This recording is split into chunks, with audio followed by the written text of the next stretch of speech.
Kesaksian Akhir Abad, karya W.S. Ren.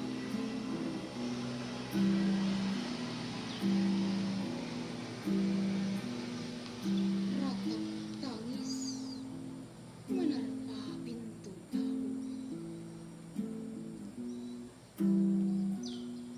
Bau anyir darah mengganggu tidur malam.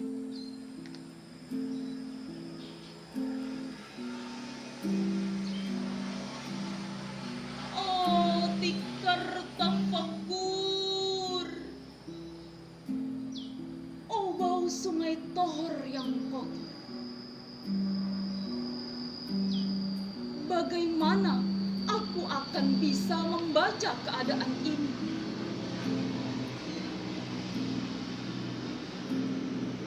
Di atas atap kesepian nalar pikiran yang digalaukan oleh lampu-lampu kota yang bertengkar dengan malam.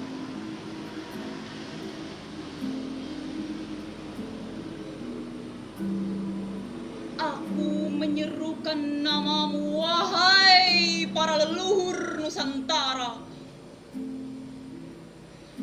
Oh Sanjaya, leluhur dari kebudayaan tanah. Oh Purnawarman, leluhur dari kebudayaan air. Kedua wangsamu telah mampu mempersekutukan budaya tanah dan air.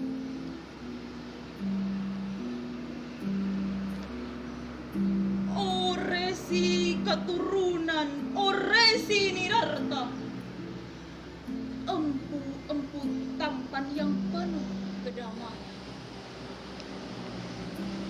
telah kamu ajarkan tatanan hidup yang aneka dan sejahtera, yang dijaga oleh Dewan Hukum Adat.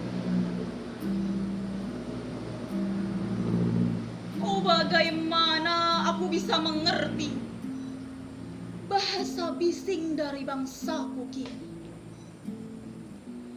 Oh kajau lalido bintang cemerlang tanah ugi, negarawan yang pintar dan bijaksana,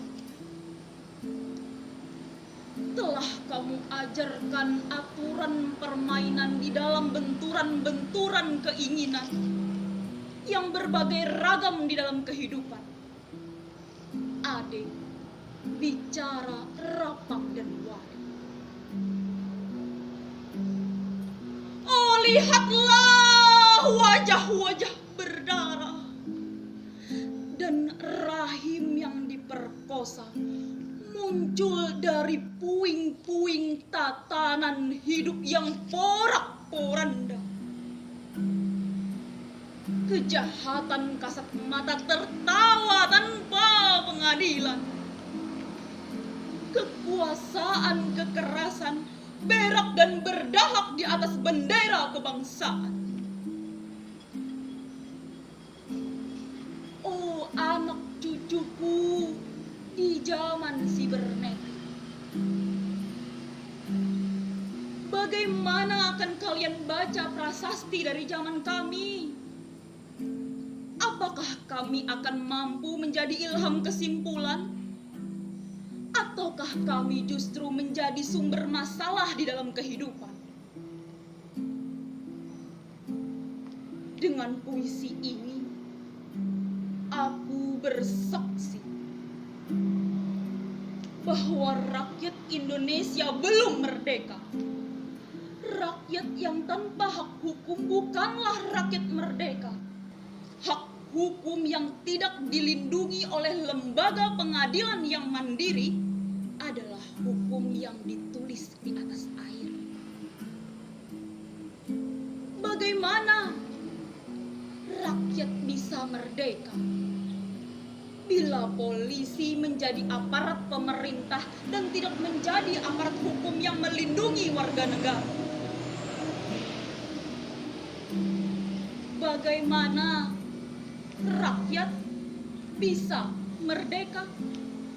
Bila birokrasi negara tidak menjadi aparat rakyat melainkan aparat pemerintah yang berkuasa, bagaimana rakyat bisa merdeka? Bila hak cipta mereka dipasung, tidak boleh memilih secara langsung wakil-wakil mereka di Dewan Perwakilan, dan juga tidak boleh memilih secara langsung camat mereka, bupati, wali kota, gubernur, dan presiden mereka. Dan partai-partai politik menganggap rakyat hanya abdi partai yang dinamakan masa politik partai, kaula partai, atau hamba partai. Bagaimana rakyat bisa merdeka bila pemerintah melecehkan perdagangan antar daerah dan mengembangkan merkantilisme denles, sehingga menekan kesejahteraan buruh, petani, nelayan, guru, dan serdadu berpangkat rendah? Bagaimana rakyat bisa merdeka bila provinsi-provinsi sekedar menjadi tanah jajahan pemerintah pusat? Tidak boleh mengatur ekonominya sendiri, tatanan hidupnya sendiri, dan juga keamanannya sendiri. Ayam, serigala, macan, ataupun gajah semuanya peka pada wilayahnya. Setiap orang juga ingin berdaulat di dalam rumah tangganya. Setiap penduduk ingin berdaulat di dalam kampungnya. Dan kehidupan berbangsa tidak perlu merusak daulat kedaerahan. Hasrat berbangsa adalah naluri rakyat untuk menjalin daya cipta antar suku dan penuh keanekaan kehidupan, dan memaklumkan wilayah pergaulan lebih luas untuk merdeka bersama. Tetapi lihatlah selubung kabut saat ini. Penjajahan tatanan uang, penjajahan modal, penjajahan kekerasan senjata, dan penjajahan oleh partai-partai politik yang masih merajalela di dalam negara.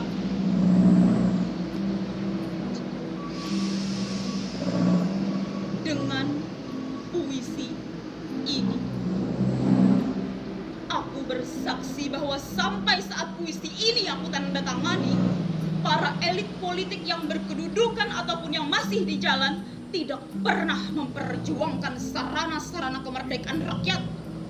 Mereka hanya rusuh dan gaduh memperjuangkan kedaulatan golongan dan partainya sendiri. Mereka hanya bergulat untuk posisi sendiri. Mereka tidak peduli kepada posisi rakyat, tidak peduli pada posisi hukum, posisi polisi, ataupun posisi birokrasi dengan picik. Mereka akan mendaur ulang malapetaka bangsa dan negara yang telah terjadi. Oh, Indonesia! Indonesia! Negara yang kehilangan makna. Rakyat sudah dirusak asas tatanan hidupnya. Berarti sudah dirusak dasar peradabannya. Dan akibatnya dirusak pula kemanusiaannya. Maka sekarang negara tinggal menjadi peta.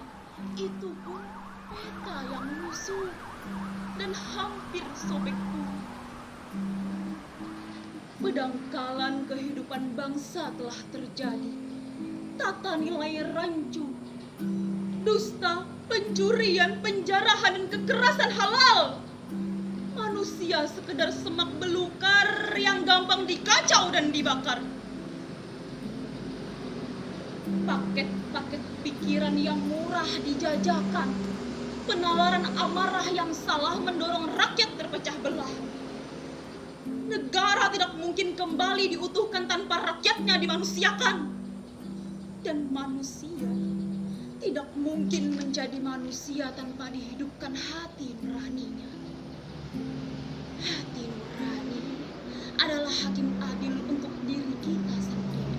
Hati nurani adalah sendi dari kesadaran akan kemerdekaan pribadi.